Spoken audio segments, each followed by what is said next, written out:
Ang kwentong ito ay hango sa totoong buhay. Mula ito sa isa nating kabayan na itago na lang natin sa pangalang Entoy. Walang eksaktong taon, probinsya ng Negros. Sa buhay ng isang tao, hindi may iwasan ang may mainggit, lalo na kung umaangat ka sa isang larangan. Paminsan pa, kapwa mo na mismo ang maghihila sa iyo paibaba o siyang gagawa ng paraan para bumagsak. Ito ang napatunayan ng ating tagapagpadala. Nagmula sa angkan ng mga antingero, maagang namulat sa mga bagay na may kinalaman sa lihim na karunungan. Dahil ang ama at tiyuhin nito, aktibong mga manggagamot. Madalas dumadayo ang mga ito sa malalayong probinsya upang mangalap ng mga bagong gamit. Sa edad na 12, palagi itong sumasama sa pangangalap hanggang sa pagkalooban din siya ng sariling agimat at nagsimula na din ang pagdedebosyon. Kahit papano may nauunawaan din ito sa mundong pinasok at isa sa mga naging katuwang at guro ang tiyuhing si Ariel. Medyo malayo-layo ang pupuntahan natin ngayon. Sigurado ka bang gusto mong sumama Intoy? Tanong ni Serafim sa anak. Tumayo ito sa kanyang harapan at namewang. Opo naman. Ilang beses na tayong nakapunta sa malalayang lugar, kaya sanay na ako sa mahabang lakaran. Tugon ni Intoy. Pero iba ang lakad na to. Hindi kami mangangalap na mga mutya. Pupunta kami sa isang lugar kung saan nagsusubukan ng gamit ang mga kapwa nating antingero. Muling wika ni Serafin. Huwebes Santo ng araw na yun, nagbabalak dumayo ang magkapatid na Ariel at Serafim sa isang bayan kung saan nagkakaroon ng subukan na mga gamit. Taon-taon ginagawa nila ito kasama ang ama na si Mang Adan. Naging tradisyon na ng kanilang pamilya ang ganong gawain at sa loob ng maraming taon, ni minsan hindi pa sila umuwi ng bigo.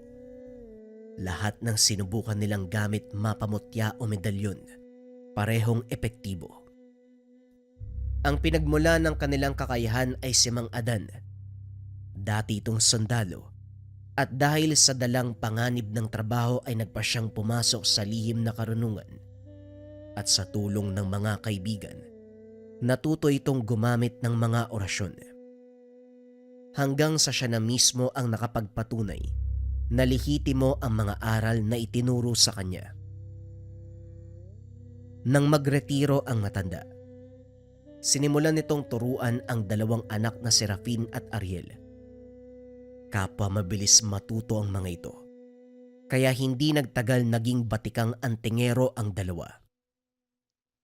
Dahil mas naunang matuto si Serafin, siya ang unang tinuruan ni Mang Adan sa panggagamot.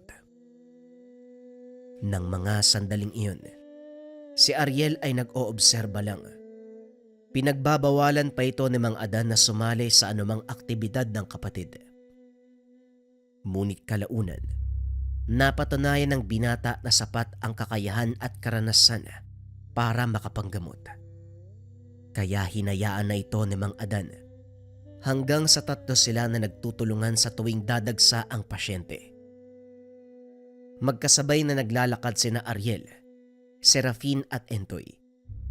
Pinagmamasdan ng matanda ang magkapatid. Ni minsan ay hindi niya naisip na pagbubuklo rin ang dalawa sa isang hangarin. At yun ay ang makatulong sa mga nangangailangan nang walang hinihinging kabayaran.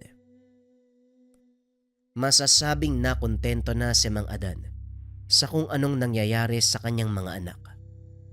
Masaya itong nakikita ang dalawang magkasundo sa parehong interes. Ilang sandali pa, narating na nila ang baryo kung saan sila susubok ng mga bagong kakayahan at tangan. Unang beses ni Intoy na makapunta sa lugar kaya maingat si Ariel na hindi ito makagawa ng mga bagay na hindi magugustuhan ng mga tao sa lugar na iyon. Mas malapit si Intoy sa Chewin kaysa sa ama. Dahil simula nang magkaisip ito, si Ariel na ang kinamulatan. Ariel, pakiusap. Huwag mo munang lulubayan ng tingin si Intoy. Baka mamaya kung saan yan mapunta. Alam mo naman ang ugali niyan. Ako nang bahala sa bugoy na to. Sige na Manong, mauna na kayo magpasubok. Susunod na lang ako. Tugon ni Ariel. Ang mabuti pa, kayong dalawang mauna at akong bahala sa bata. Teka, nasan si Intoy?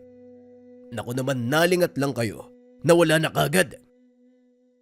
Wika ni Mang Adan. Ako na maghahanap sa kanya, tay. Alam ko naman kung saan nagpunta yun eh.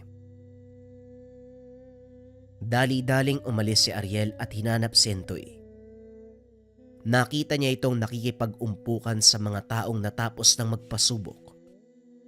Marahang lumapit si Ariel upang hindi mahalata ng pamangkin na nasa likod siya. Manghang-mangha si Intoy sa mga nakikita. May ilang nagpapataga pero hindi tinatablan ng itak ang katawan. May ilang nagpapabaril pero hindi tinatamaan ng bala o hindi kaya naman hindi pumuputok ang baril. Patuloy na nanonood ang paslit hanggang sa mapansin ito ng isa sa mga kalalakihan. Anong ginagawa mo dito, bata? Hindi mo ba alam bawal ka dito? Wika ng lalaki habang itinutulak si Intoy palayo. Kagad siyang inawat ni Ariel. Sandali lang kaibigan, kasama ko ang batang yan. Wala namang masama kung manonood siya. Ganun ba? Antingero ka rin ba na magpapasubok ng gamit? At saka ilang beses ka nang nakapunta dito? Hindi ko na maalala pero sinisiguro ko sa'yo na hindi rin ako baguhan sa lugar. Masasabi ko hindi naman yata tama na pagbawalan ng bata nang hindi nalalaman ko noong dahilan kung bakit siya interesado sa ginagawa niyo. Kahit ano pang sabihin mo, maigpit na ipinagbabawal ang mga bata sa lugar na to. Umiinit ang diskusyon ng mga ito nang biglang sumali si Mang Adan. Anong pinagtatalunan yung dalawa? At talagang sa harapan pa ng bata. Ariel, magsalita ka. Pasensya na po kayo, tay. Nakita ko yung lalaki, tinutulak si Intoy eh. Pinagbabawalang manood sa ginagawa nila. Totoo ba ang sinabi ng anak ko? Kailan pa'y pinagbawal ang mga bata sa lugar na ito? Hindi nyo ba napapansin? Walang ibang bata dito maliban sa kasama nyo. Walang ibang bata dito dahil hindi sila interesado sa kung ano nangyayari. Ibahin mo ang batang yan. Kung hindi mo napapansin, may mga tangan siyang medalyon kagaya mo. Isa rin siyang antingero. Huwag mo kong ihahalin tulad sa batang yan, tanda. Higit na mas mataas ang kalaman ko kumpara sa kanya. Hindi na dapat natin pagtalunan yan. Mas matanda ka sa kanya. At ang masama niyan, mas mataas pa pala ang nalalaman ng batang to kumpara sa'yo. Sinasabi mo bang mas magaling sa akin ang batang yan? Hindi na sa akin ang galing yan. Kung yon ang pagkakaintindi mo sa sinabi ko, bahala ka sa buhay mo. Halika na, Ariel. Mahirap kausapin ang mga ganitong tao. Huling wika ni Mang Adan. Dahilan para lalong magalit ang lalaki. Bigla nitong sinugod si Ariel. Maswerteng napalingon si Intoy. Kaya naman nagbato ito ng tigalpo. Biglang bumagsak sa kinakatayuan ng lalaki. Hindi na nagawang tumayo pa.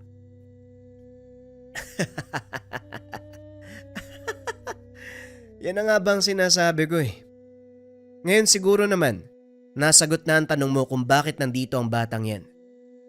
Nga pala, simpleng pamigil lang ang binato niya sa'yo ah. Huwag kang maglala, matapos ang ilang minuto mawawala din ang epekto niyan. Wika ni Ariel habang inaalalayang tumayo ang lalaki. hindi pa rin ito makapagsalita dahil sa epekto ng ginawa ni Intoy sa kanya. Matapos ay iniwanan nila ito. Hindi napansin ng tatlo na sila pala ang pinagtitinginan ng mga tao. Naku po, ito na nga bang pinakayoko sa lahat eh. Sinasabi ko sa inyo na huwag kayong gagawa ng bagay na makakahakot ng atensyon. Lalong-lalo ka na, Intoy. Wala naman po kong ginawa eh. Siya naman kasi yung naunang manulak sa akin. At saka, kung hindi ko siya nakita, malamang mas malala pa doon ang nangyari sa kanya. Mantakin mo. Susuntukin si Tio Ariel. Bakit hindi ko alam yun? Halika na nga, baka lalo pang dumami mga tao dito. Nasaan pala si Manong Serapin? Ayun po, nakapila sa mga magpapasubok. Siguro malapit na siya. Tara na. Nang makita natin yung mangyayari sa bago niyang gamit. Naglakad ang tatlo papunta sa kinaroroonan ni Serafin. At saktong pagdating nila sa lugar, nakasalang na ito sa pagpapasubok. Inilabas ng Ginoo ang kanyang bagong gamit na isang bato-omong itim. Inusalan niya ito ng dasal at saka hinawakan ng maigpit, sabay bigay ng hudyat sa taong nasa harapan. Nanlaki ang mga mata ni Intoy nang ilabas ng lalaki ang matalas na itak. Walang pagdadalawang isip na tinaga ang kanyang ama. Napatakip na lang ng mata ang paslit. Pero tinanggal niya rin ito nang marinig ang sigawan ng mga tao. Nakahinga ng maluwag si Intoy dahil walang nangyari sa kanyang ama. May karagdagan na naman sa mga gamit ko. Ikaw, Ariel, ano ang papasubukan mo? Siguro wala na muna, Manong. Hindi kasi ako nakagawa ng talandro at habak eh. Kaya baka sa susunod na taon na lang. Sayang naman yung punta natin kung wala ka palang papasubukan. Ayos lang yun, Manong. Kampante pa naman ako sa mga gamit ko eh. Eh ikaw, Tay, tapos ka na ba? Oo, Serapin, halika na. Kung wala na kayong papasubukan, umuwi na tayo. Teka, anak ng tinamaan ng lintik. Nasaan ang pamangkin mo, Ariel? Talaga naman tong si Intoy, oh. Sandali nga lang, hanapin ko uli. Manong, magpahinga ka muna. Naglakad sa paligid si Ariel para hanapin si Intoy. Sa pagkakataong yun, nakita naman niya ang paslit na nakikipag-usap sa isang matanda. Kaagad itong nilapitan ni Ariel upang ayaing umuwi. Pero laking gulat niya nang mapagtanto kung sino ang matandang kausap ni Intoy. Tatang Abel? Kayo po ba talaga yan? Kumusta kayo? Wika ni Ariel. Napaangat ng tingin ng matanda at ngumiti nang makilala nito kung sino ang tumawag sa kanya. Oh, Ariel, ikaw pala. Mabuti naman at naalala pa ako ng batang ta. Nasaan ang tatay mo? Naroon po sila, Tatang. Tara po, puntahan natin.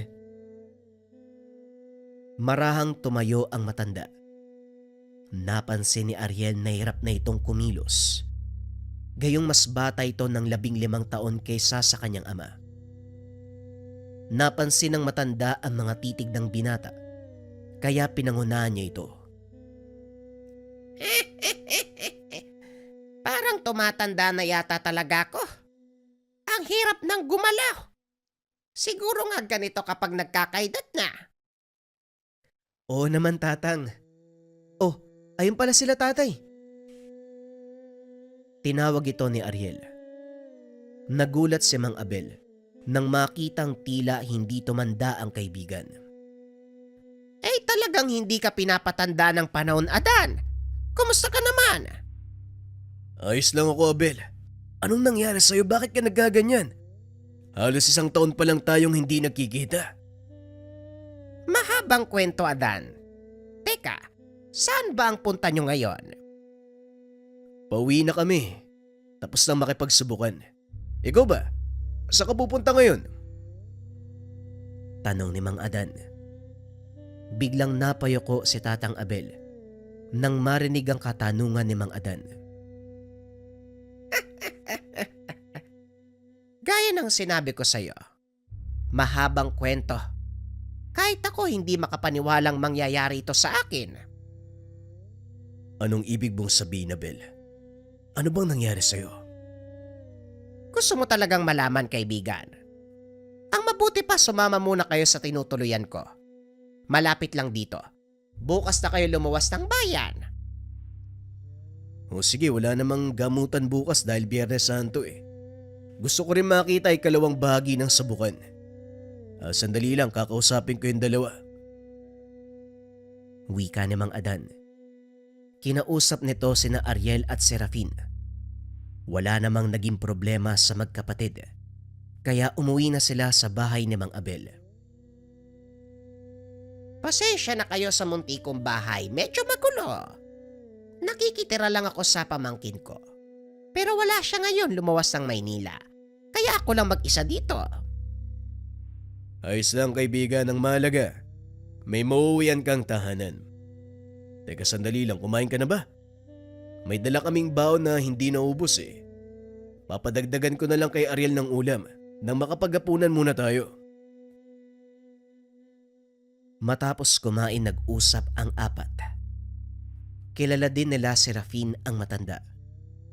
Madalas itong nagpupunta sa kanila noon. Hindi inasahan ni Mang Adan ang nangyari sa kaibigan. Ayon dito, isang kakilalang antingero ang nanira sa kanya. Hindi pa ito nakontento. Tinamaan ng sumpa ang matanda. Binasag ang mga tangang gamit. Nagsimula ang lahat nang magtalo sila tungkol sa isang pasyente. Ayon kay Tatang Abel, mayaman ang taong lumapit sa kakilala niya at dahil sa hindi kinaya, lumapit ang nasabing pasyente sa kanya, bagay ni kinagalit naman ng kaibigan. Sa kalagitnaan ng gamutan, sinugod nito si Tatang Abel kung anong masasakit na salita ang sinabi ng kakilala sa kanya hanggang sa nagbitaw ito ng sumpa. Simula ng araw na yun, tila unti-unting nabago ang buhay ni Tatang Abel. Nawala ang kakayahan sa panggagamot.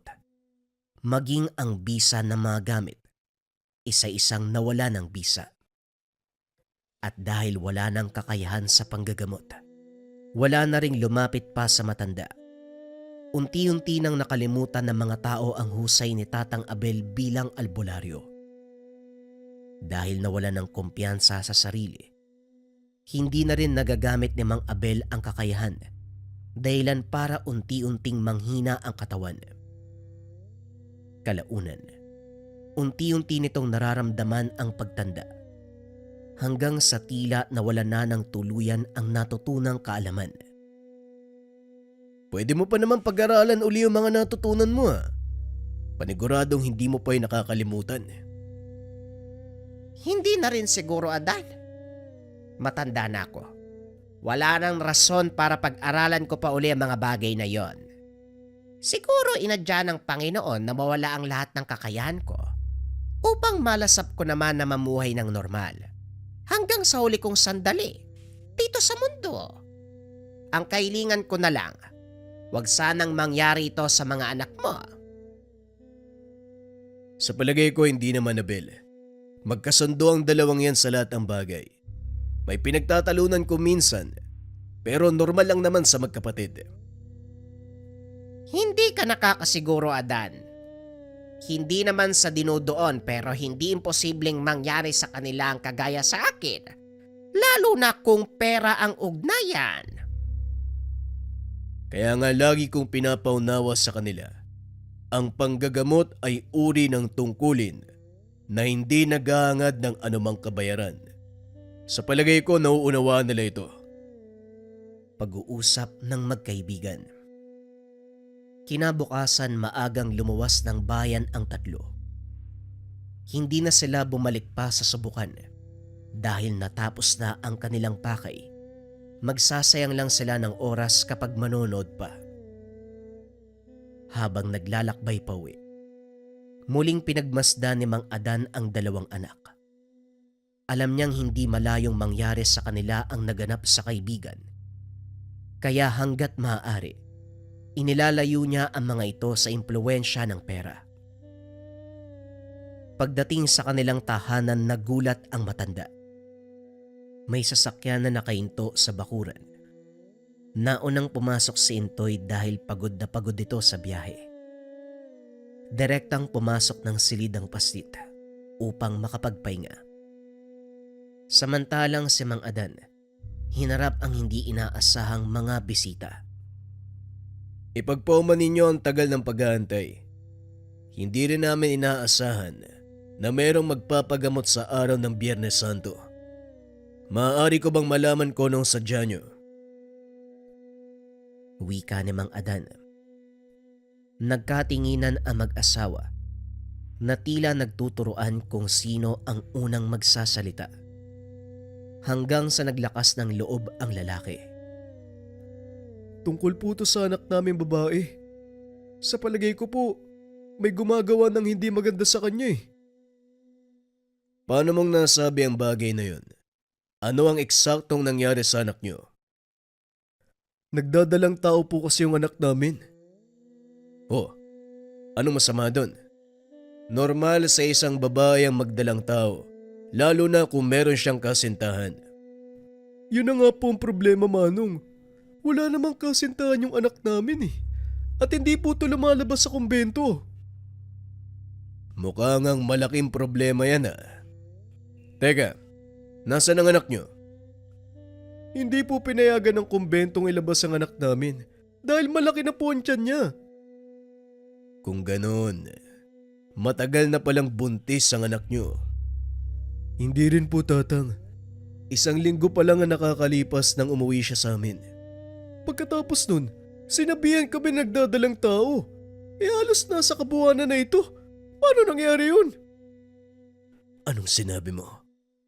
Nasa kabuuanan na ang dinadala ng anak mo. Hindi kaya... Sandali lang. Maaari ba natin siyang puntahan nang makita ko ng personal? Kaso lang ho, hindi pumapayag ang mga madre. Kahihiyan nito sa buong kumbento kung sakaling kumalat ang balita tungkol sa kanya. Tanging malalapit na kamag-anak lang ang pinapapunta dun. Siguro naman, hindi mo pa nadadala doon ng lolo niya. Hindi pa po eh. Anong kinalaman nun? Di ako magpapanggap na lolo nang sa ganun makapasok. Sumang-ayon naman si Arnold. At nang hapon na yon lumuwas ng bayan sina Mang Adan kasama ang dalawa. Pagdating sa kumbento, hindi na tumuloy ang matanda. Naramdaman nito ang kakaibang presensya ng mga elemento. Mukhang tama nga ang hinala ko. Hindi tawang ama na dinadala ng anak nyo kung hindi isang engkanto. At hindi ko kakayanin mag-isa ang gagawing gamutan. Kakailanganin ko ng kasama. Engkanto, paano po nangyari yung Tatang simbahan to? Kung minsan, mas malakas ang presensya ng mga engkanto sa ganitong lugar dahil ligtas sa anumang puwersa galing sa labas. Kaya hindi na ako nagulat kung merong nagkagusto sa anak nyo, lalo pat bago lang siya sa lugar. Ano pong kailangan nating gawin? Ako nang bahala. Ang mahalaga, sikapin mong wag malaman ng mga tao sa loob ang tungkol sa akin. Pati na rin sa bagay na gagawin ko. Mapanganib ang trabaho ito kaya kakailanganin ko ng katuwang. Handa po ako magbayad ng malaking halaga para mailigtas ang anak ko. Sa anumang mangyayari sa kanya, nakikiusap po ako. Hindi usapin ng pera o namang kabayaran ang gawain ito. Kaya wala kang dapat alalahanin. Isa kong lingkod ng Diyos, kaya gagawin ko ito nang walang hinihinging kapalit. Wika ni Mang Adan. Pagkatapos ay umuwi na ang matanda. Kinausap ang dalawang magkapatid. Nagulat ang mga ito sa narinig. Sa hula ko, mayaman ang taong yon at nag-alok siya ng malaking halaga para lamang pagalingin ang anak niya. Pero hindi yon ang dahilan kung bakit ko tinanggap ang trabaho. Isang engkantong may gawa nito sa dalaga. At sa balagay ko, kailangan siyang parusahan. Mukhang interesante to, Tay. Paeg ako. Ikaw, Ariel, anong masasabi mo? Kumpara po sa kabutihan ng dalaga ang gagawin natin. Sasama po ako. Ako din po. Gusto ko makita yung gagawin nyo. Tumigil ka, Intoy. Hindi na babagay ang bata sa ganitong trabaho. Magpaiwan ka dito sa bahay. Oo nga naman, Intoy. Masyadong sensitibo ang kasong to. Hindi magiging kanais-nais sa mata ng mga bata. Pero, anong pinagkaiba nun? May kinalaman pa rin naman to sa pagiging manggagamot Huwag ka nang makulit, Intoy. Magpaiwan ka na lang dito. Hayaan mo kami ng tatay at lolo mo na magtrabaho. Huwag kang mag-alala. Babalitaan kita. Ako mismo yung magkukwento sa'yo. Habang kinakausap nito ang paslit, dumating ang mag-asawang sumangguni sa kanila. Oh, Arnold, gabing-gabi na. Bakit nandito pa kayo? Pasensya na po, tatang, pero may magandang balita po kasi ko. Pumayag ang kumbento na ilabas si Mara. Pero 2 araw lang. Sa tingin mo, kaya mo siyang gamutin ng ganong kaiksing panahon?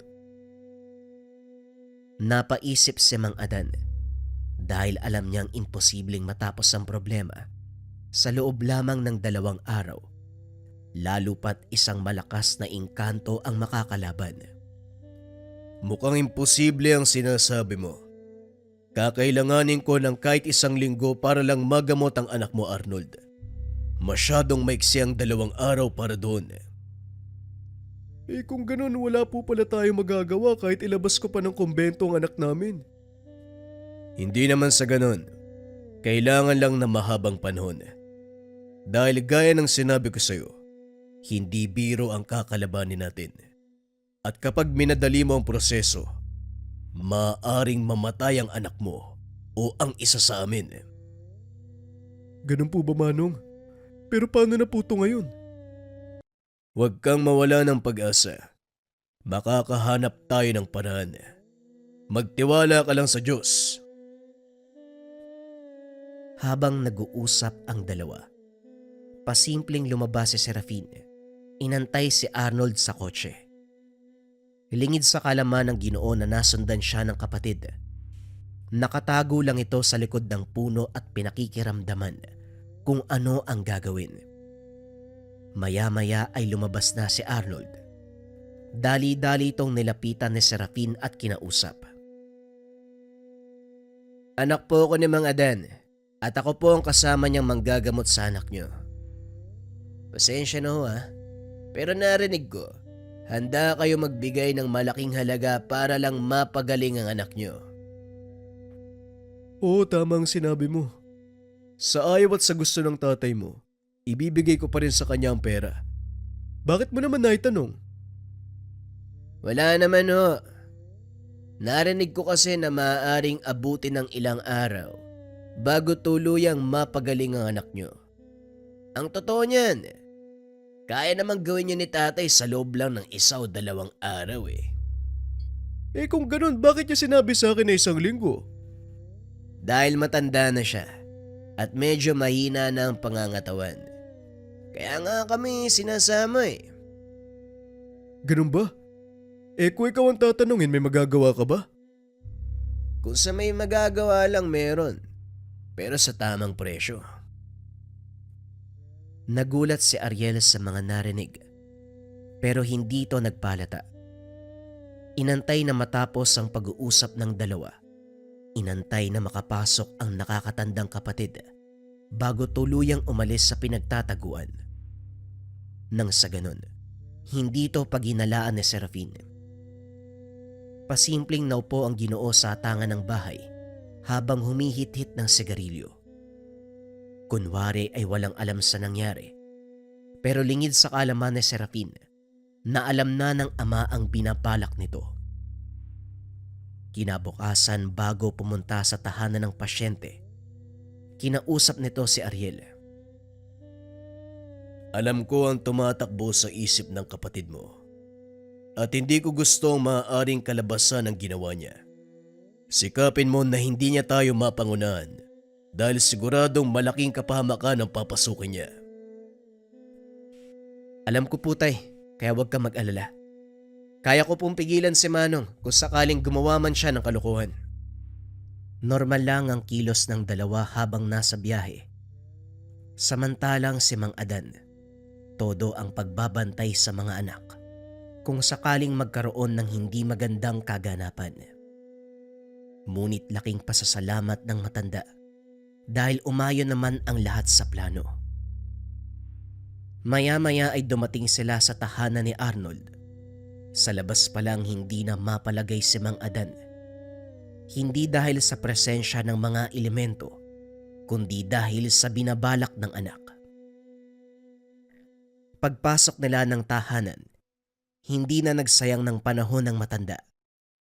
Kinausap nito ang pasyente at kitang-kita na wala ito sa katinuan. Anong ginagawa mo dito, tanda? May balak ka rin ba na palayasin ako?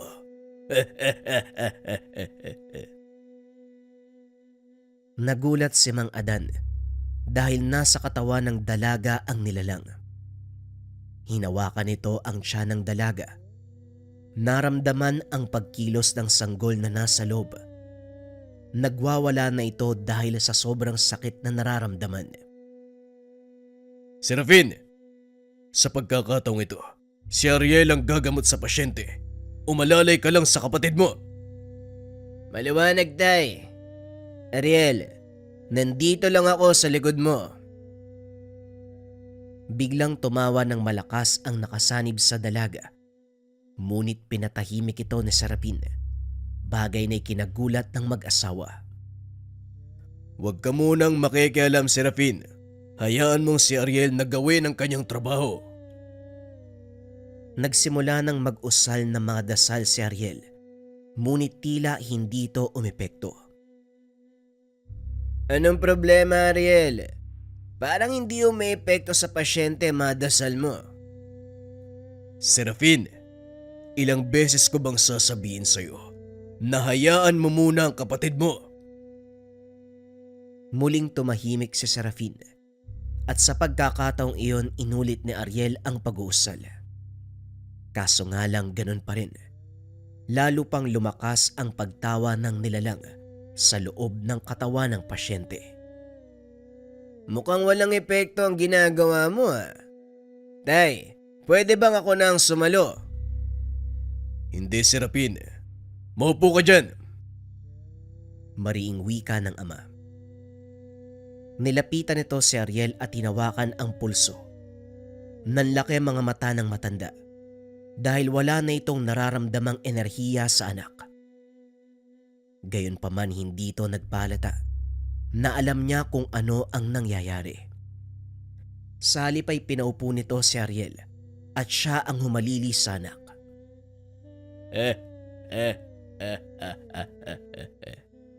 Kahit ano pa ang gawin niyo, wala nang epekto ang mga dasal na yan. Mga pakialamerong nang himasok. Kung iniisip niyong matatakot ako sa ginagawa mo, tanda. Nagkakamali ka. Napatingin ito kay Serafin na noon ay nakangiti ng nakakaloko. Ay nako, sasabihin ko na nga ang ginawa ko.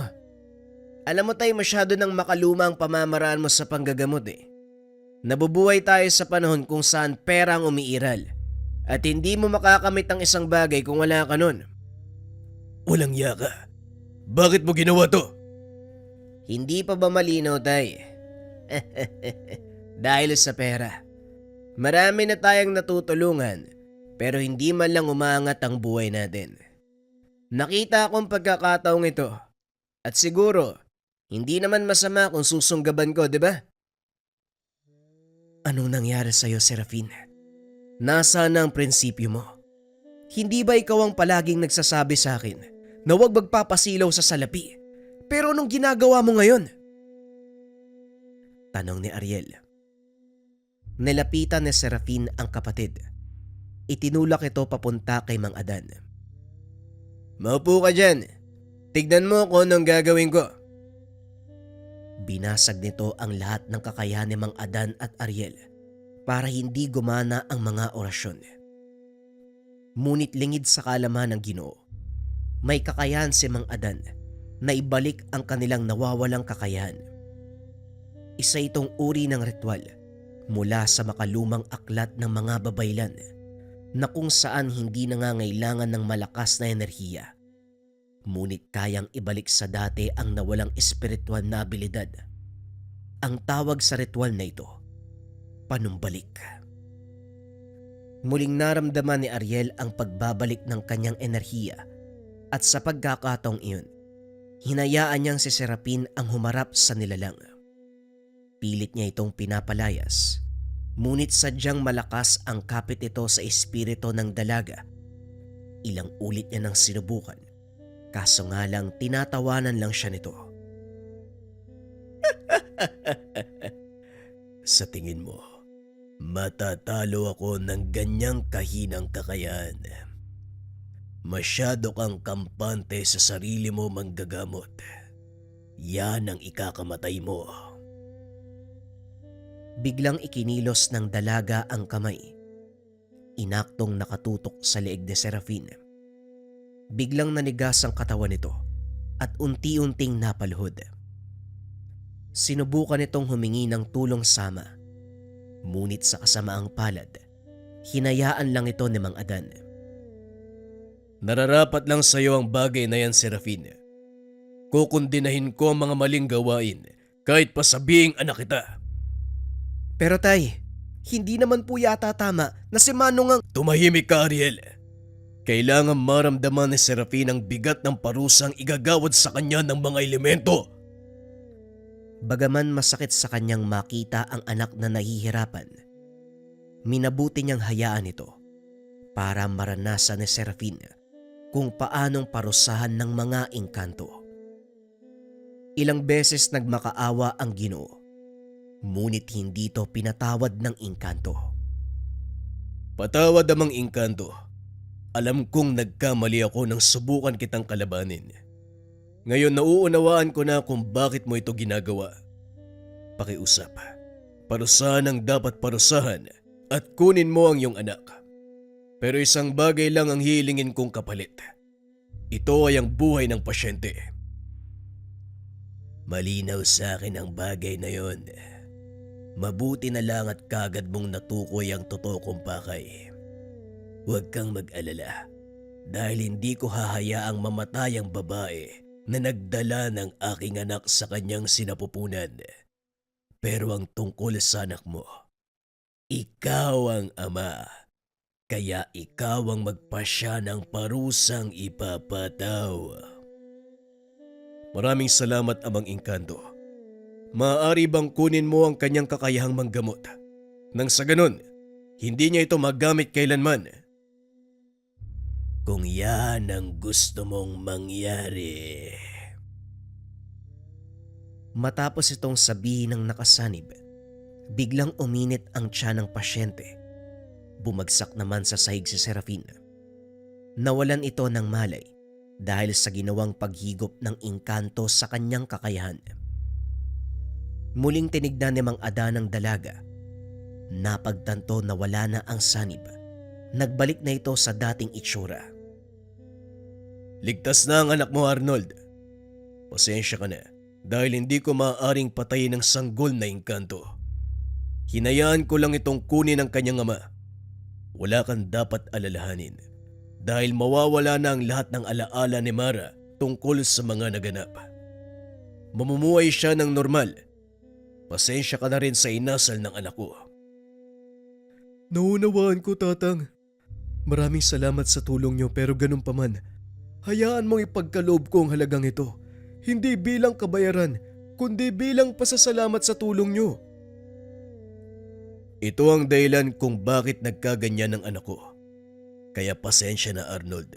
Pero tatanggihan ko ang pera. Kung talagang gusto mong balikan ang ginawa ko, bakit hindi mo itulong sa kawang gawa ang perang yan?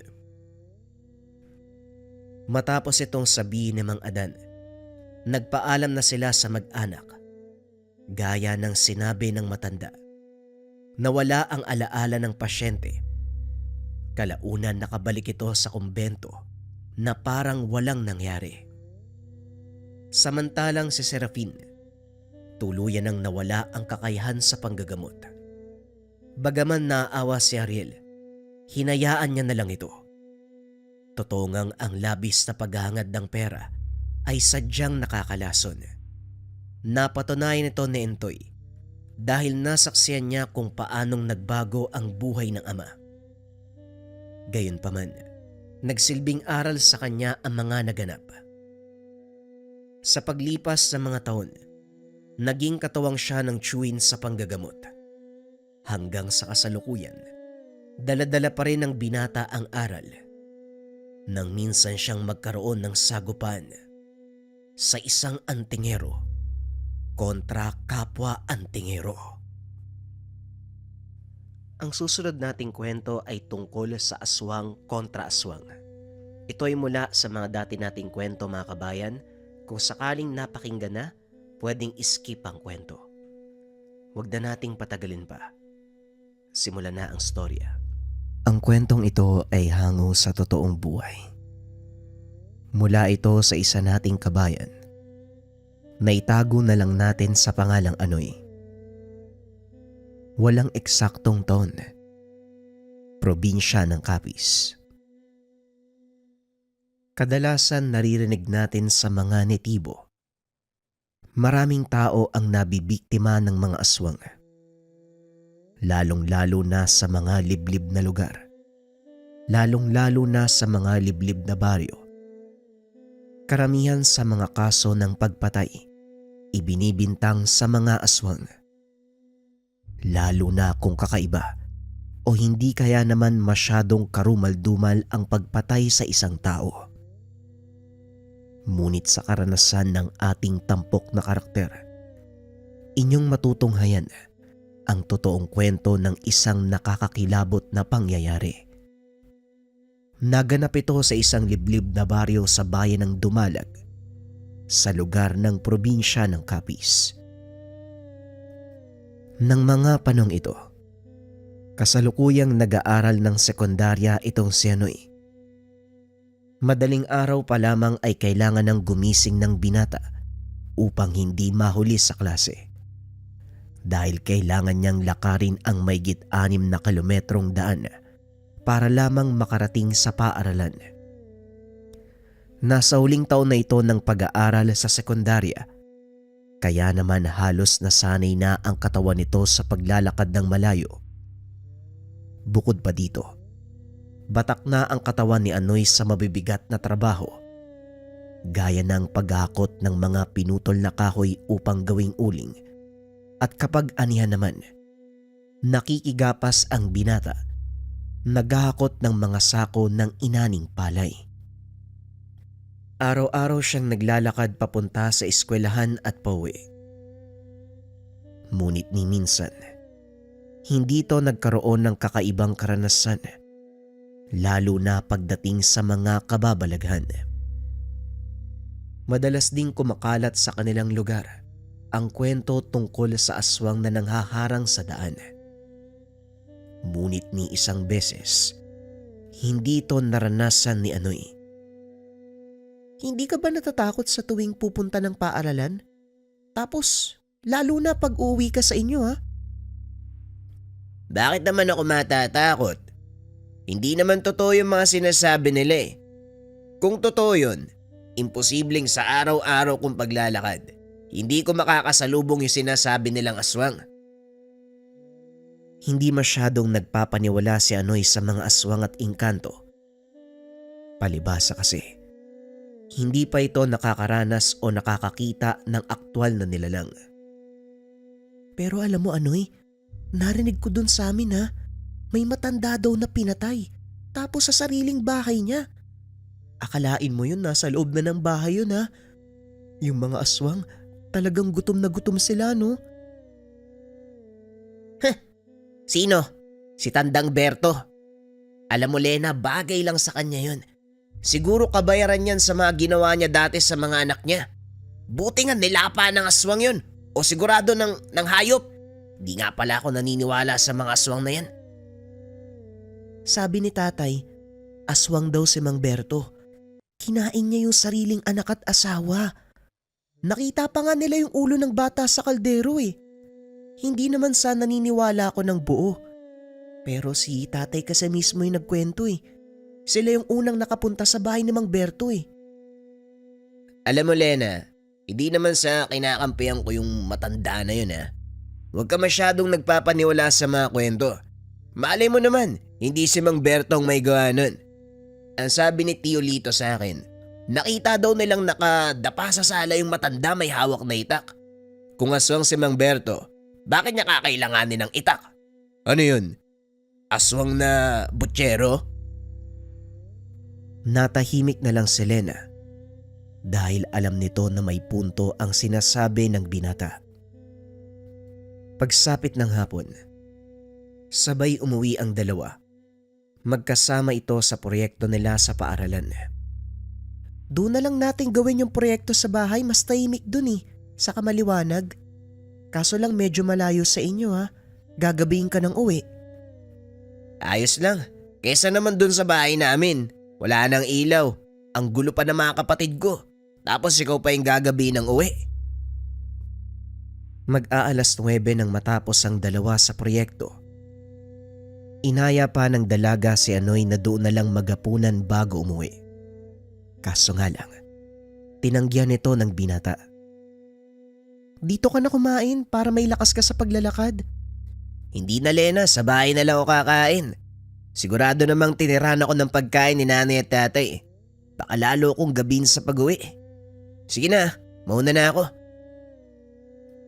Matapos ang pag-uusap, kagad nang tumuloy ang binata. Hindi nito alintana ang dilim ng daan. Sa isip-isip nito, kailangan niyang makauwi sa lalong madaling panahon dahil hindi alam ng kanyang mga magulang kung ano ang ginawa sa paaralan. Paniguradong nag-aalala ang mga ito. Nasa kalagitnaan ng paglalakad si Anoy ng mga sandaling ito. Bukod sa madilim, napakasukal pa ng dinadaanan. Ito ang pinakamalapit na daan papunta sa kanila. Habang naglalakad, nakakarinig ng ingay ng kuliglig ang binata. Normal na ito sa kanya dahil lagi siyang dumadaan sa lugar na iyon. Ngunit laking pagtataka nito. Biglang tumahimik ang paligid. Nawala ang ingay na mga kulisap. Bahagyang umalinsangan ang hangin. Nakaamoy ng malansa ang binata. Nagpatuloy sa paglalakad si Anoy hanggang sa nakarinig siya ng mahinang angil. Tila isang taong hirap na hirap sa paghinga. Bahagyang nagdahan-dahan sa paglalakad ang binata dahil hindi na nito makita ang dinadaanan. Lalo na't palusong pa ito. Madulas din ang daanan ng mga sandaling iyon dahil kakatapos lang ng ulan. Pagkarating sa bandang ibaba, nagulat si Anoy. Isang figura ng lalaki ang naaninag. Nakaharang ito sa daanan. Magandang gabi po sa inyo. Makikiraan lang po. Hindi sumasagot ang lalaki. Salip ay umakto itong mauupo sa gitna ng daan. Bahagyang umatras si Anoy. Unti-unti itong gumagapang papunta sa kanyang kinakatayuan. Umaangil ang nasa harapan. Nakalawit ang dila. Naaninag na ni Anoy ang itsura nito dahil sa kaunting liwanag mula sa buwan. Nanlilisik ang mga mata ng lalaki. Tila gutom na gutom. Bigla itong tumalon papunta sa kanya. Napasigaw si Anoy. Ngunit hindi na nito nagawa pang makatakbo. Sobra ang takot ng binata. Tanging pag-upo na lamang ang nagawa. Inaantay na tumama sa kanya ang kalmot ng nilalang. Ngunit ilang segundo ang nakalipas. Wala pa ring dumadampi sa kanya. Nang mag-angat ng tingin, Wala na ang nilalang. Nagulat ito nang makita ang isa pang nilalang sa kanyang likuran. Napagtanto ng binata, hindi siya ang pakay ng nilalang na nasa harapan, kung hindi ang isa pang nakasunod sa kanya.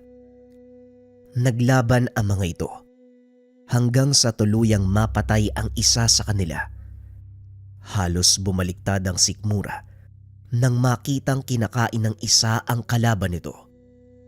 Dali-daling tumakbo si Anoy palabas ng kagubatan. Nang marating nito ang gilid ng daan, sumigaw papunta sa kanilang tahanan. Dali-daling sinalubong ng ama ang binata. Tinanong kung ano ang nangyari. Anoy, bakit ngayon ka lang? Ano bang nangyari sa'yo? Bakit ka sumisigaw? Hindi makapagsalita ang binata dahil sa sobrang takot. Nanginginig ang katawan habang namumutla. Pawis na pawis. Nakaupo lang ito sa sulok habang nakatulala. Isang buong linggong ganon ang kalagayan ng binata. Hindi ito makausap ng maayos. Sa kalagitnaan ng pagtulog ay napapasigaw ito. Sa tuwing tatanungin ng ama, tanging pag-iyak lang ang naitutugon ng binata. Sinubukan nilang ipatingin sa mga espesyalista. Ayon sa mga ito, nagkaroon ng nakakatakot na karanasan ng binata, dahilan para patuloy itong magpabalik-balik sa kanyang alaala. Nagmistula na itong baliw, kaya naman nag-alala ang mga magulang. Ginawa ang lahat ng paraan para manumbalik lang ito sa dati. Dinala si Anoy sa isang albularyo. Sa pamamagitan ng ritual, nagawang matukoy ang dahilan kung bakit nagkaganon ang binata. Pinaliwanag din ng mga magulang ni Anoy ang resulta ng pagsusuri ng mga eksperto. Laking gulat ng mga ito. Sinang-ayunan ng albularyo ang resulta na ang pangalan ay Mangkarding. Tamang sinabi ng nilapitan yung doktor. Isang nakakatakot na karanasan ang naging dahilan kung bakit nawala sa tamang bait ang inyong anak. Pero huwag kayong mag-alala dahil kaya kong pagalingin ang binatang ito. Hinawakan nito ang magkabilang sentido ni Anoy. Patuloy na nag-usal ang albularyo. Matapos ang orasyon, dinidiinan nito ng kanyang hinlalaki ang noo ng binata. Ilang ulit niya itong ginawa hanggang sa tuluyang mawalan ng malay si Anoy. Nakatulog ang binata at habang wala ito sa wisyo, nagpausok ng insenso at kamangyan si Mangkarding. Ilang oras ang nakalipas. Muling nagising ang binata. Nagulat si Mang Juancho nang bigla itong humingi ng tubig. Tay, nauuhaw po ako. Pwede bang humingi ng tubig? Dali-daling kumuha ng tubig ang babaeng katuwang ni Mangkarding. Matapos uminom, hinayaan muna nilang mabawi ng binata ang kanyang hinga. Kumusta? Kumusta ang pakiramdam mo? Nakakapagod po tay. Takbo lang ako ng takbo sa kalsada na parang walang katapusan. Sobrang dilim. Hindi ko makita ang dinadaanan ko. Nagawa ko lang pong makabalik nung may narinig akong boses ng matanda. Habang nakapikit ang mga mata, hindi nagsasalita si Mangkarding ng mga oras na yun. Pinakikiramdaman lang nito ang kilos at pananalita ng binata. Boses ng matanda. Ano ang sinasabi sa'yo? Tinatawag niya ako pabalik tay. Tapos nung malapit na yung boses, bigla ko nakita yung kamay niya. Hindi na po ako nagdalawang isip na abutin. Pagdilat ng mata ko, nakaupo na po ako dito eh. Ano po ba nangyari? At saka nasan po tayo? Dito pa lang nagsalita si Mangkarding. Mabuti naman at nakinig ka sa pagtawag ko. Dahil doon, nagawa mong makabalik sa iyong wisyo. Siguro naman, masasagot mo na ang tanong namin. Sabihin mo iho, ano ba ang nakita mo nung araw na yon bago ka mawala sa sariling katinoan? Napatingin si Anoy sa kanya. Napagtanto. na ito ang matandang gumabay sa kanya pabalik. Kayo nga ho yung boses na yon.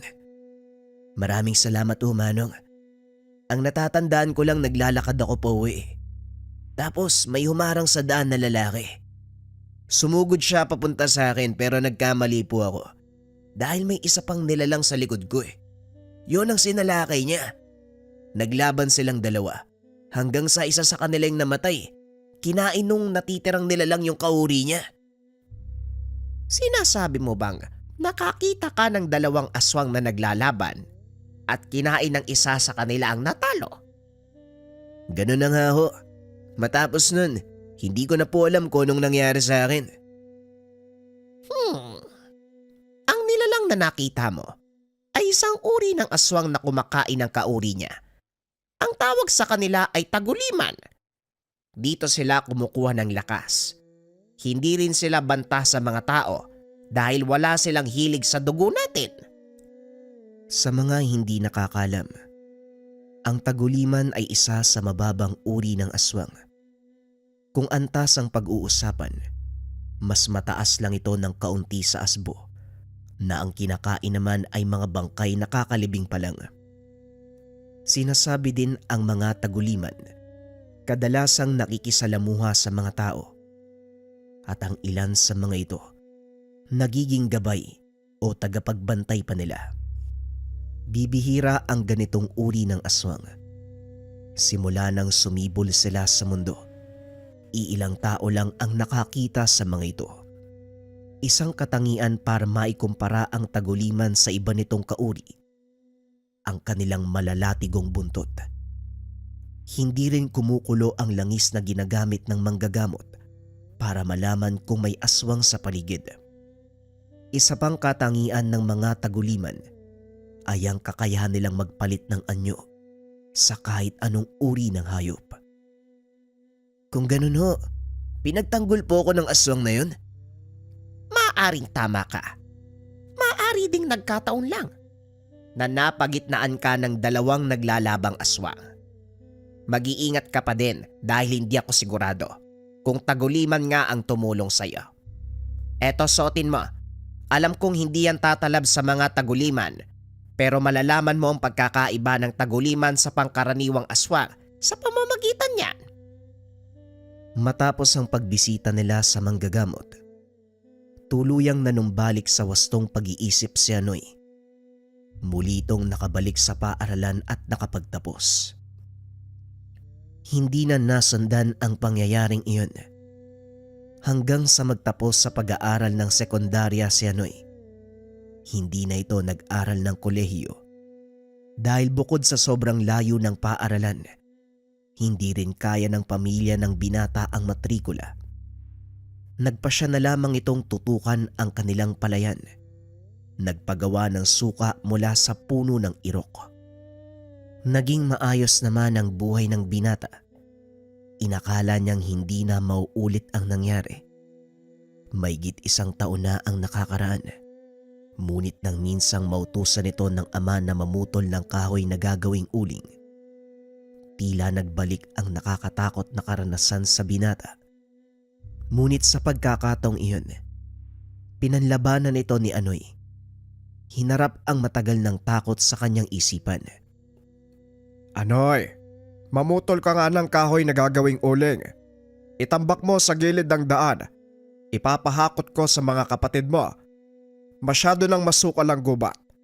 Baka dumating ang araw hindi na natin mapasok. Ako na po ang bahala dun, tay. Bukas maaga akong pupunta. Nahihirapan na rin akong pumasok papunta dun sa pinagkukunan ko ng tuba eh. Kinabukasan maaga itong nagpunta sa gubat. Matapos makuha ang sinahod na tuba, sinimulan nito ang pagputol sa mga punong gagawing uling. Hindi na malaya ng binata ang oras. Hapon na nang matapos maghakot ng mga naputol na kahoy. Nagpasya si Anoy na umuwi dahil nagsisimula nang magdilim. Hindi naman kalayuan ang gubat na yon sa kanilang tahanan. Ngunit napakahirap tuntunin ng daanan, lalo pa kung hindi mo ito nakikita. Napakasukal ng bahaging iyon ng gubat. Wala nang nagkakaingin at namumutol ng puno. Simula nang ipagkatiwala ito ng pamahalaan sa pamilya nila Anoy. Habang naglalakad palabas ng kagubatan, isang pamilyar na pakiramdam ang muling bumalik sa binata. Napahinto ito at pinakiramdaman ang paligid. Hinawakan ni Anoy ang binigay na pangontra sa kanya, sabay bunot ng itak. Hindi nga nagtagal, nakarinig ang binata ng huni. Naglilimlim na manok sa kanyang harapan. Alam ng binata ang ganitong uri ng taktika ng mga aswang dahil itinuro sa kanya ni Mang Karding kung paanong malalaman ang kinaroroonan ng aswang sa pamamagitan lamang ng tunog. Para sa mga nakikinig, pakatandaan nyo ang bahaging ito ng kwento dahil maaari nyong gamitin ang taktika kung sakaling magkaroon kayo ng inkwentro sa aswang. Sa oras na makarinig kayo ng huni na naglilimlim na manok, lalo na kung alam nyong wala namang ganun sa lugar, isa itong palatandaan ng aswang na kung tawagin ay kuto-kuto. Kapag ang tunog ay nanggagaling sa harapan, ang ibig sabihin, nasa likuran nyo ang nilalang na gumagawa ng ingay. Kapag nasa kanan naman nang gagaling ang huni, ang ibig sabihin nasa kaliwa ang nilalang. Tandaan din na huwag basta-bastang haharap sa kabilang direksyon dahil ito ang pinakahinihintay ng mga aswang. Hindi rin sila sasalakay mula sa likuran ng kanilang biktima dahil ang punterya nila ay ang lalamunan. Hindi nila ito magagawang sakmalin mula sa likod. Kung may dala kayong itak, mas makakabuti kung paunahan nyo ng wasiwas bago tuluyang lumingon. At sa oras na may matamaan kayo, huwag magdadalawang isip na patayin ang nilalang. Walang duda, ito na ang aswang napapatay sa'yo kapag hindi mo inunahan. Balik tayo sa kwento. Hawak-hawak ni Anoy ang kanyang pangontra. Ramdam nito ang pagkulo ng lana sa kanyang bulsa. Walang pagdududa ang binata na aswang nga ang kanyang makakasagupa. Biglang iwinasiwas ni Anoy ang itak papunta sa kanyang likuran. Alinsunod sa sinabi ni Mang Karding. Hindi inaasahan ni Anoy na tatamaan niya ang nilalang. Bigla itong umatungal ng malakas. Tumakbo papunta sa masukal na bahagi ng gubat.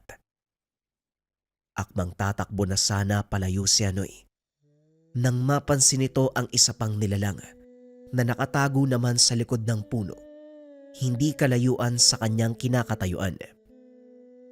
Dali-dali itong tumakbo papunta sa direksyon kung saan tumatakbo ang kuto-kuto. Sa hindi malamang dahilan, sinundan ni Anoy ang nilalang. Alam ng binata na ang ikalawang aswang na nakita, isang taguliman, dahil kahit nasa harapan niya ito, huminto sa pagkulo ang lanang nasa bulsa. Nagawang abutan ng taguliman ang kuto-kuto. Sa kasamaang palad, mas malakas ito kumpara sa kanya. Naglaban ang dalawa. Ngunit sa nakikita ni Anoy, hindi kakayanin ng taguliman ang kalaban. Hanggang sa tuluyang mapuruhan ang taguliman, nakahandusay lang ito sa lupa habang pilit na tinatayo ang sarili. Sa hindi malamang dahilan, tila may nag-utos sa binatang sugurin ang kuto-kuto gamit ang kanyang itak. Pinagtataga niya ito. Umatungal ang nilalang na parang kinakatay na manok. Tinadtad ni Anoy ang kanyang katawan hanggang sa hindi na makakilos. Matapos ay umatras ito. Hinayaang makalapit ang taguliman. Habang marahang naglalakad, nililingon ng nilalang si Anoy na tila nagpapasalamat. Matapos nun, nilantakan nito ang putol na katawan. pati na rin ang nagkalat na lamang loob ng kuto-kuto. Tinulungan mo ko noon. Ngayon patas na tayo, kaibigan. Sabay lakad palayo. Nakauwi ng ligtas si Anoy sa kanilang tahanan. Nang mga sumunod na araw, patuloy niya nang nararamdaman ang presensya ng taguliman. Kung minsan nakikita pa ito ng binatang sumisilip mula sa likod ng malalaking puno o hindi kaya naman sa mga sanga na para bang binabantayan siya. Hinayaan lang ni Anoy ang nilalang dahil hindi naman ito nakakaperwisyo. Mas panatag na ang kalooban ng binatang maglakad sa gitna ng kagubatan dahil alam nito na may nagbabantay sa kanya. Minsan isang araw, naisip nitong kausapin ang nilalang. Nakaupo ang binata sa harapan ng siga habang nagbabantay ng sinindihang tumpok ng kahoy para gawing uling. Napansin nito, umaaligid ang nilalang. Nagkataong mag-isa lang si Anoy ng mga sandaling iyon. Bunga ng pagkabagot. Tinawag nito ang nilalang. Alam ko nandiyan ka lang sa paligid. Pasensya ka na ha. Hindi ko alam ang pangalan mo. Pero maaari bang magpakita ka sa akin? Walang sumasagot. Ngunit nararamdaman niya ang mahinang yapak ng paa sa paligid. Huwag kang mahiya. Wala ka namang dapat katakutan eh. Hindi naman kita sasaktan. Sa totoo lang, ako pa nga ang dapat matakot sa'yo eh. Maya-maya lang ay nakarinig ito ng yapak ng mga paa papunta sa kanyang likuran. Ilang sandali pa ang nakalipas. Napatayo ang binata. Isang nilalang ang nagpakita sa kanya. Sa wakas nagpakita ka din. Huwag kang mag-alala, wala akong balak na masama. Nais ko lang makita yung totoong anyo ng nilalang na palaging sumusunod sa akin. Gusto ko ring malaman kung bakit mo to ginagawa. Hindi na umasa si Anoy na magsasalita ang nilalang.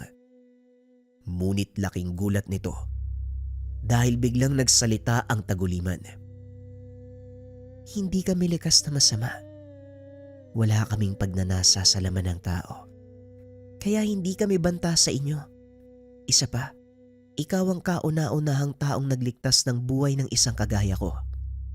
Kaya kita sinusundan sa kadahilanang gusto kong malaman kung ano ang dahilan at bakit mo ginawa yun. Tumawa ng malakas ang binata at muling naupo. Yun lang pala. Bakit hindi mo ko nilapitan nung una pa lang? Natatakot ako eh. Baka maulit yung nangyari noon. Nagulat si Anoy dahil alam nito ang nangyari. Ilang taon na ang nakakaraan. Kung ganon, ikaw nga din yung nilalang na tumulong sa akin noon. Tama ba? Oo, ako nga yung nilalang na yun. Nasaksihan ko kung paano kang nagdusa. Pasensya ka na ha. Hindi ko sinasadya. Wala ka namang dapat ipag-alalay. Hindi mo kasalanang mahina ang isipan ko ng mga panahong yun. Hindi ko kasi kinaya yung tanawin eh. Kaya ayun, nagkandaloko-loko na. Nang mga oras na yun, nagpatuloy lang ang pag-uusap ng dalawa. Nalaman ng binata, tahanan ng mga taguliman ang kagubatang kinaroroonan niya ng mga oras na mangyari ang sakuna. Simula ng araw na yun, palagi nang nagpupunta sa gubat si Anoy. Nakikipag-usap sa nilalang hanggang sa nakuha niya ang tiwala ng taguliman. Ilang buwan na tayong nag-uusap at nagkikita sa gubat na ito. Masasabi kong mapagkakatiwalaan ka naman. Gusto ko sanang ipakilala sa iyo ang aking anyong tao. Kaso lang, natatakot ako eh. Baka lumayo ka, kaibigan. Hindi nga ako natatakot sa nakikita ko ngayon eh. Hindi kita huhusgahan sa anyong tao mo. Hindi ko nga alam kung lalaki ka ba o babae. Sige lang, magpakatotoo ka. Antayin natin ang pagsikat ng araw. Doon ko ipapakita sa iyo ang totoo kong anyo. Hindi na malaya ni Anoy na nakaidlip na ito. Biglang napabalikwas ang binata dahil nang magmulat ito ng mata Nagliliwanag na ang kalangitan. Hinanap ng binata ang nilalang pero hindi niya ito makita. Sa isip ni Anoy, maaaring nagtampo ito at umalis dahil nakatulog siya habang nag-aantay. Aalis na sana si Anoy nang bigla siyang makarinig ng boses.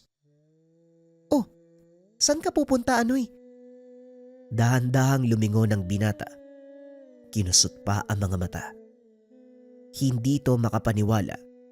Si Lena ang nakatayo sa harapan niya ng mga oras na yun. Lena, anong ginagawa mo dito? Ang aga-aga nasa gubat ka. Saka ang layo ng tahanan mo dito ah. Napangiti lang si Lena at lumapit. Inaya nitong maupo si Anoy sa nakatumbang puno. "Naaalala mo ba?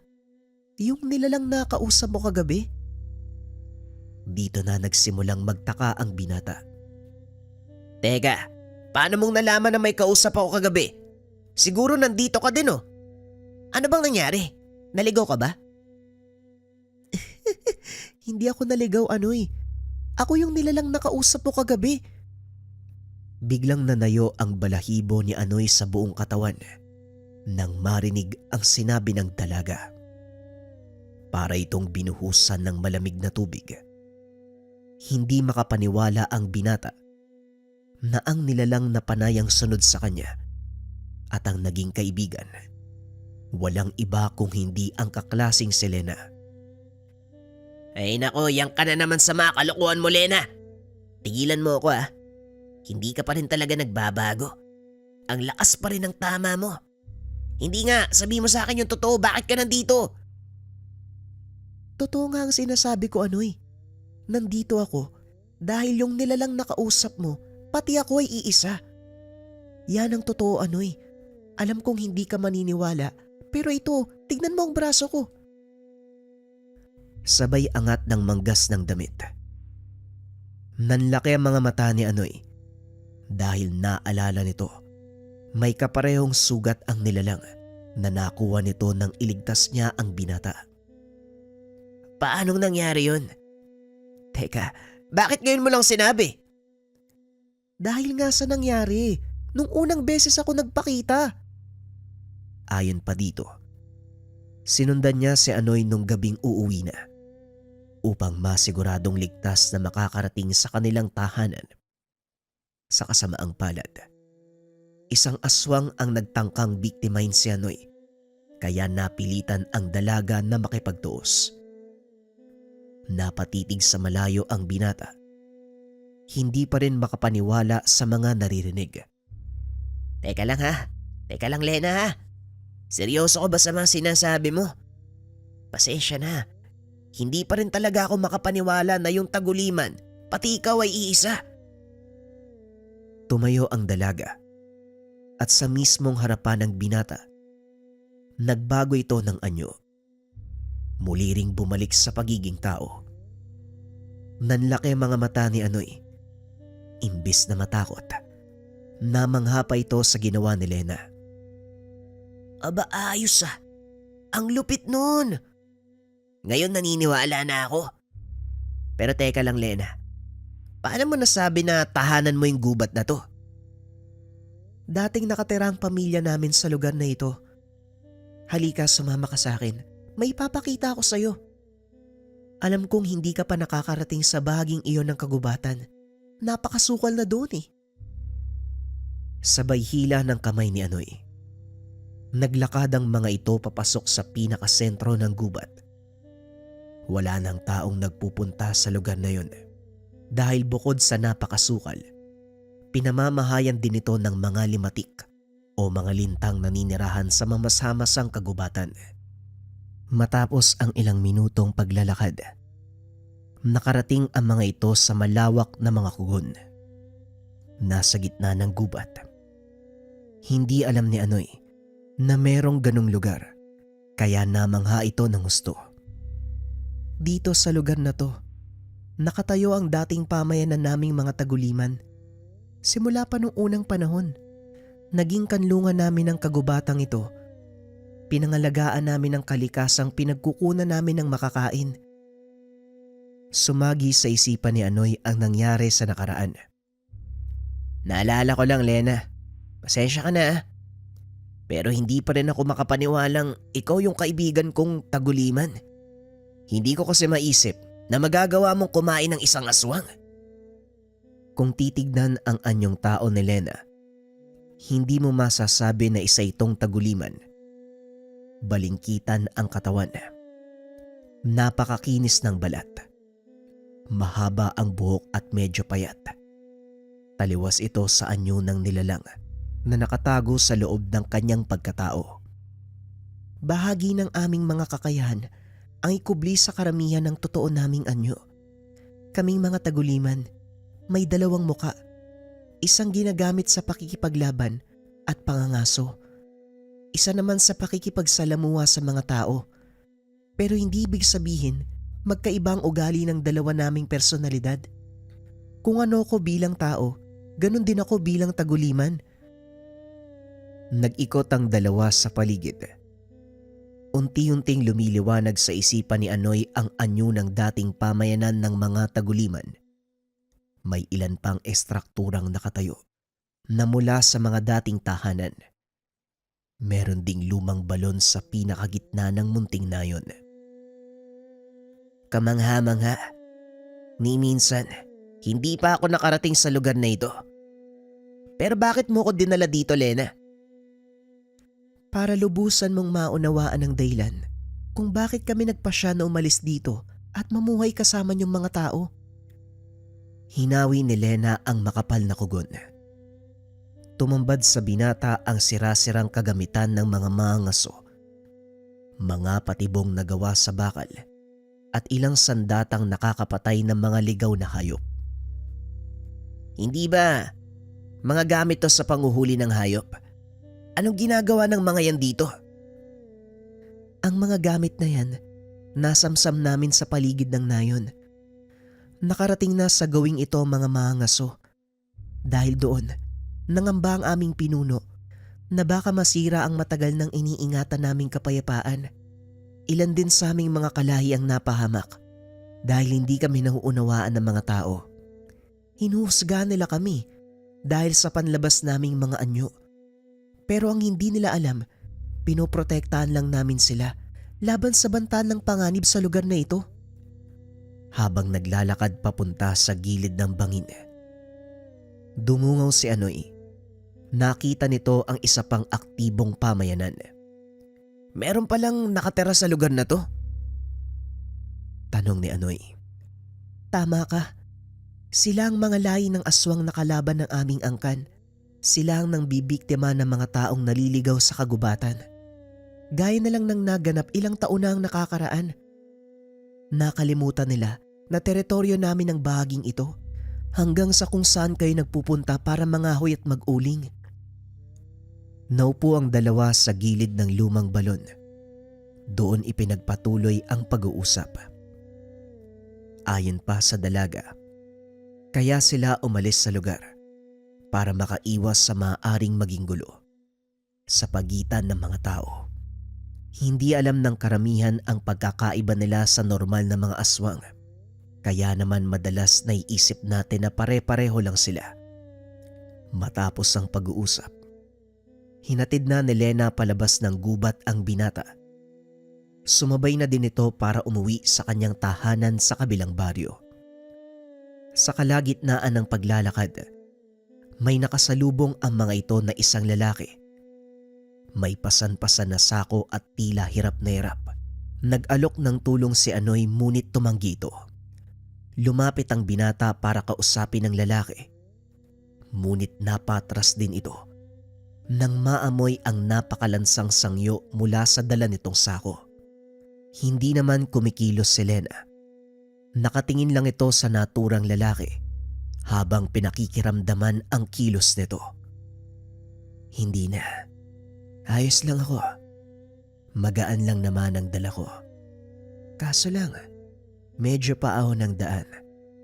Pero wag kang mag-alala, Utoy. Kaya ko naman. O sige ho, Manong. Pero matanong ko lang ho, ano po ba yung laman ng sakong yan? Ah, ito ba? Karne ng kinatay na kalabaw. Namatay kasi yung alaga ko sa pana ng burol. Kaya doon na lang namin kinatay. Matapos ay nagpatuloy na ito sa paglalakad. Nang makalayo na ito, saka pa lamang nagsalita si Lena. Nagsisinungaling ang taong yun. Hindi karne ng kalabaw ang laman ng sako, kundi patay na katawan ng tao. Yun din ang hinala ko, Lena. Pero hayaan mo na siya. Hindi naman niya tayo ginalaw eh. Ngunit nagulat ito nang biglang sumigaw ang dalaga. Hoy, ikaw, tumigil ka. Kilala kita. Sino na naman yung biniktima mo? Talagang hindi na kayo natuto. Huminto sa paglalakad ang lalaki. Inilapag ang dalang sako. Paglingon ito sa kanila. Laking gulat ni Anoy. Dahil nanlilisik na ang mga mata. Tumutulo pa ang laway. Pwede bang wag kang makialam, Taguliman? Nagugutom ang pamilya ko. Kaya wag mo kong harangan. Kung ayaw mong patikaw, gawing pangkonsumo ng pamilya ko. Naglakad papalapit si Lena. Umatras ang lalaki. Huwag mo kong tatakutin sa sarili kong teritoryo. Nakalimutan mo yata. Wala kang kapangyarihan sa umaga. Napatras ang lalaki. Muling binitbit ang sako. Masyado kang nakikialam. Hindi mo naiintindihan ang pinasok mong gulo. Taguliman, pagbabayaran mo ang araw na ito. Wika ng lalaki sabay takbo palayo. Oh, saan naman pupunta yun? Babalik siya doon sa maliit na baryo na nakita natin. Halika na, umalis na tayo dito. Paniguradong babalik yung lalaking yun kasamang mga kalahi niya. Teka, ikaw, anong gagawin mo? Sasabihan ko si tatay tungkol dito. Siguradong magagalit siya sa oras na malaman niya na nambibiktima ng mga tao ang mga aswang gubat. Matapos ay nagmadali na ito upang umalis. Naiwan si Anoy sa lugar.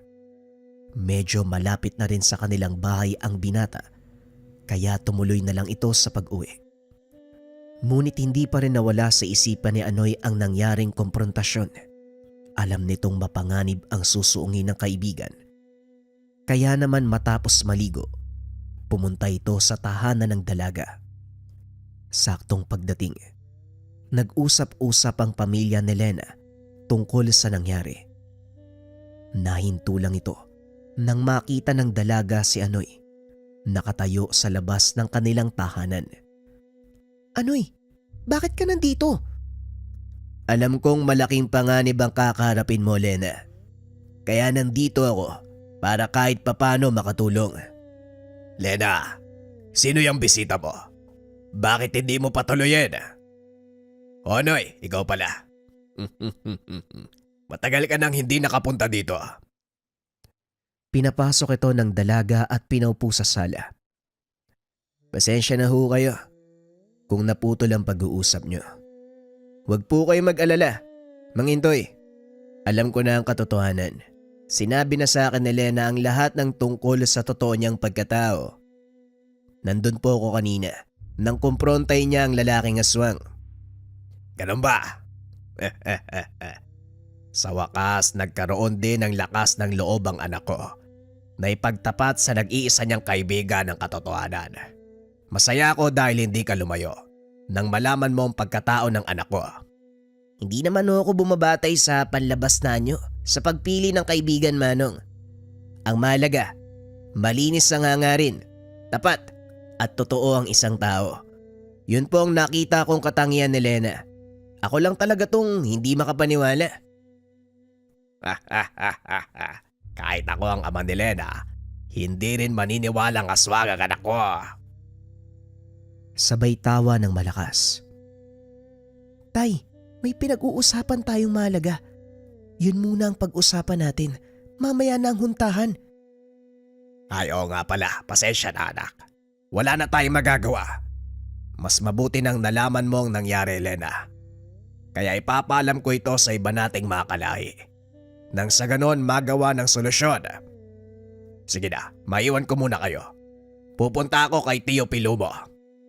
Alam ko na, may isa pa akong taong pwedeng malapitan, Lena. Paniguradong malaki may tutulong niya sa atin. Sino naman ang taong yun, Anoy? Sigurado ko bang mapagkakatiwalaan siya? Oo naman, siya ang gumamot sa akin at sigurado kung malaki may tutulong niya. Huwag kang mag-alala dahil mapagkakatiwalaan ko ang taong yun. Akmang aalis na sana ang binata nang bigla itong hawakan ni Lena sa braso. Bakit mo ginagawa to, Anoy? Dahil kaibigan kita at ayokong malagay ka sa alanganing sitwasyon. Pinuntahan nito sa tahanan si Mang Karding upang humingi ng tulong. Pinaliwanag din ng binata ang pangyayari. Tila ginanahan ang matanda sa mga nalaman.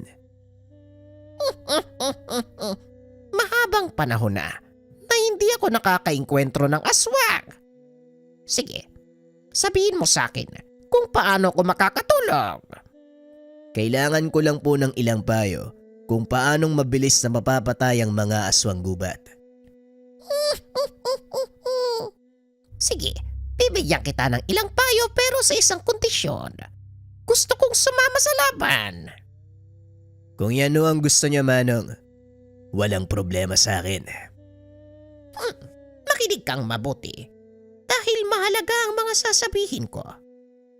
Ang mga aswang gubat, hindi lumalaban ng sarilinan. Laksa-laksa sila kung sumugod, kaya kailangang maging alisto ka sa lahat ng panahon. Kapag karap mo ang mga kagaya nila, hindi mo rin alam kung saan manggagaling sa tuwing umaatake. Kaliwas ang kakayahan nila sa mga kuto-kuto. Dagdag pa nito, tuso din ang mga aswang gubat. Hindi ito nagiiwan ng bakas kahit saan, ngunit may paraan para matukoy ang kanilang kinaroroonan. Ito ay sa pamamagitan ng pagsasaboy ng abo sa paligid. Matapos makuha ang pagpayag ng matanda, isinama niya ito sa tahanan ni Lena. Saktong naroon na ang ama nito. Nagulat si Mang Intoy nang makita si Mang Karding. Karding, ikaw ba yan? Oo, ako nga ito, Intoy. Kumusta? Si Mang Karding palang tinutukoy mo. Matalik na magkaibigan sila ni tatay. Akala ko naman kung sinong isasama mo eh. Hindi ko naman alam eh. Pero ayos na din yan kahit papano. Magkakilala silang dalawa. Papagkakatiwalaan din natin sa mga sikreto nyo. Mamayang gabi babalik tayo sa lugar kung saan natin nakita yung lalaki.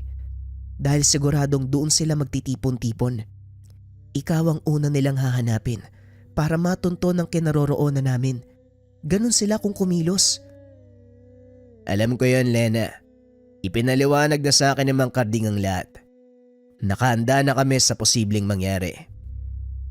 Magaling kung ganon. Dahil naroon na sa lugar ang ilan sa mga kalahi namin. Nagmamatsyag sila habang nag-aantay ng oras. Bakit hindi ka muna magpahinga, Anoy? Hindi na, Lena. Hindi rin naman ako pagod eh. Isa pa, lalo kong ginaganahan. Dahil kasama ko sa pakikipaglaban ng kaibigan ko. Ay sus ng bola pa. Halika na, magmeryenda na tayo. Aba, tignan mo tong dalawang matanda. Nagawa pang mag-inuman. Saan galing yung alak nila? Hindi ko naman nakitang lumabas si tatay. Dala-dala ni Mang Karding ang bote ng alak na yan. Tinatago pa niya sa akin kanina, pero nakita ko naman. Inantay lang ng mga itong sumapit ang paglubog ng araw bago lumusop. Pagdating sa lugar, hindi nga nagkamali ang sinabi ng dalaga dahil nakaabang na roon ang mga aswang gubat. Kayo pala ang sinasabi sa akin ni Meloy. Ang lakas ng lobong harangin sa daan ng isa sa mga kalahi ko. Abner, kayo ang lumabag sa batas. Pumatay at kumain ng tawang isa sa mga kalahi mo. Kayo mismo ang gumawa ng kasunduang ito para mahinto ang gulo sa pagitan natin. Oo, pero wala kaming pagpipilian. Unti-unti nang nauubos ang buhay sa kagubatan.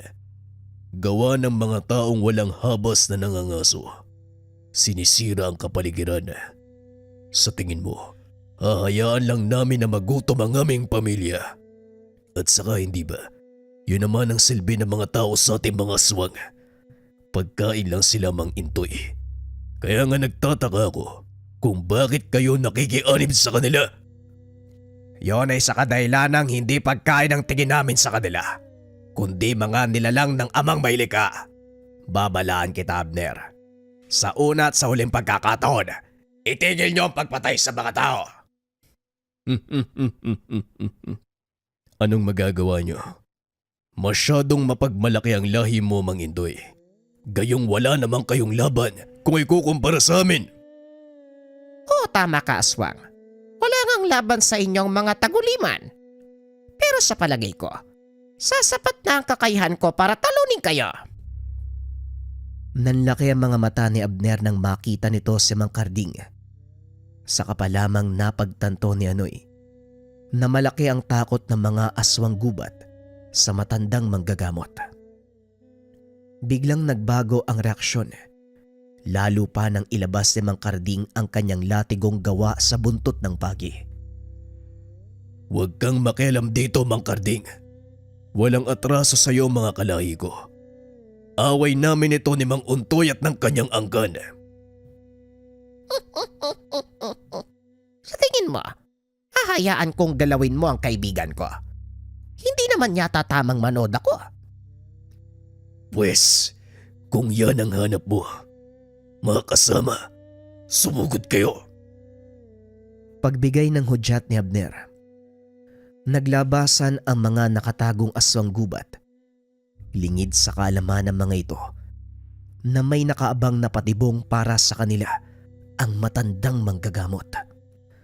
Nagsaboy ito ng pinaghalong abo ng buto ng babaeng usa at asupre, dahilan para mag-iba ang amoy ng kapaligiran. Nang humupa ang alikabok, inihampas ng matanda ang kanyang latigo sa malaking bato. Kumislap ito na naging sanhi naman ng pagkasunog ng lupa kung saan tumama ang pinulbos na asupre. Natupok ang katawan ng mga aswang gubat, kaya nagpasya ang mga itong umalis sa lugar.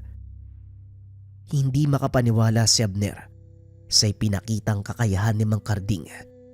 Sa kabila ng katandaan nito, mahusay pa rin ang matanda sa pakikipaglaban. Wala akong balak na patayin sino man sa inyo. Kagaya ng mga tao, may karapatan kayong mamuhay. Ngunit tatandaan nyo ang limitasyon at hangganan kung saan kayo nabibilang. Hinabol naman ng mga kasama ni Lena ang nagtatakbuhang mga aswang. Hindi na ito nagawang pigilan ni Mang Untoy dahil matagal na rin na hindi nakakakain ng aswang ang mga ito. Ikaw ang nagdala ng kapamakan sa mga kalahi mo, Abner. Kung nanahimik na lang sana kayo, wala sanang mangyayaring ganito. Pakiusap, pigilan niyo mga kalahi mo, Mang Untoy. Pangako, hindi na kami lalampas sa aming hangganan. Hindi na rin kami papatay ng tao. Hayaan niyo lang kaming mamuhay. Huli na ang lahat, Abner. Mas makakabuti kung lilisanin niyo ang lugar na ito. Sa gayong paraan, makakapamuhay tayo ng payapa. Matapos ang pag-uusap, umalis na sa lugar si Mang Intoy. Naiwan si Lena at Anoy. Lena, anong balak mo sa isang yan? Wala namang silbi ang buhay niyan eh. Mas mabuti siguro kung isama na natin sa mga kalahi niyang namatay. Sabay sunggab kay Abner. Kinagat nito sa leeg ang lalaki sabay hila. Napatalikod na lamang ang mga nakakita. Ilang sandali lang, natapos nang kainin ng dalaga ang lamang loob nito. Matapos ang kaganapang iyon, bumalik si Lena at Anoy sa maliit na pamayanan ng mga aswang gubat. Inabandona ng mga ito ang nayon, tuluyang umalis sa lugar. Samantalang si Lena at kanyang ama nanatili sa pamayanan ng mga tao.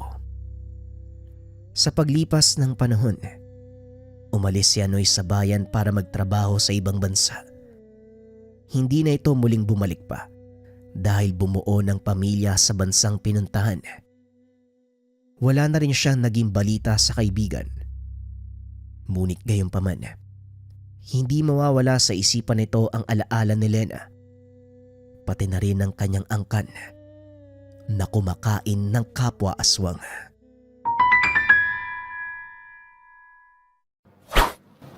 Kaluban de Pampaamo. Para sa mga nasa toxic environment dyan, yung lagi napapag-initan, laging galit yung mga tao na nasa paligid mo, subukan mo tong Kaluban de Pampaamo.